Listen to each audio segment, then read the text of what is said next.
Asawa ni Tony Gonzaga na si Paul Soriano naggulat nang yakapin siya ng kanyang sister-in-law na si Alex Gonzaga. Ito ay para sa challenge lamang sa social media. Anak ni Jessie Menjola na si Peanut mahilig pala sa barbecue. Biro pa nga dito ni Luis Manzano ay kapag siya ang kumakain ng barbecue, bakit bukhang patay gutom. Pero kapag si Peanut ay napaka-cute. Wait on the side mo.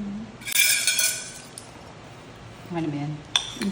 Anak ni Chris Bernal na si Hailey ang cute na natanggap na regalo noong nagdaang Pasko. Nagpasalamat naman sa caption dito si Chris Bernal sa nagbigay. Wow! What's the name of your baby? Elsa? Oh, siya mo yan dalhin.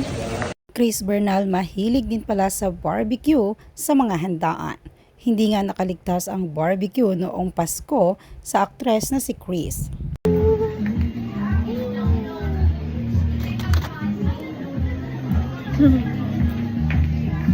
Anak ni Andy Eigenman na si Lilo gulat na gulat sa regalo na kanilang natanggap kasama ang kanyang kapatid na si Kowa.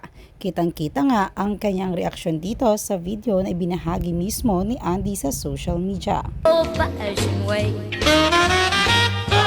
Angelica Panganiban tuwang-tuwa sa ginawa ng kanyang anak na si B. Ang galing pa nga nito talagang mag-English, yan nga ang komento ng mga netizens. Came back to the beautiful you. Derek Ramsey at Baby Lily napakasaya ng bonding together sa ibang bansa. Nagbahagi nga sa social media si Derek Ramsey ng ilan sa mga video at photos ng kanilang bakasyon ng kanilang anak ni Ellen Adarna na si Baby Lily.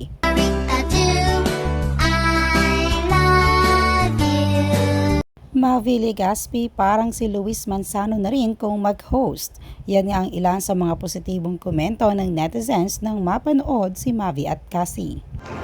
This award honors the artistry and technical excellence behind visual illusions that expand cinematic worlds.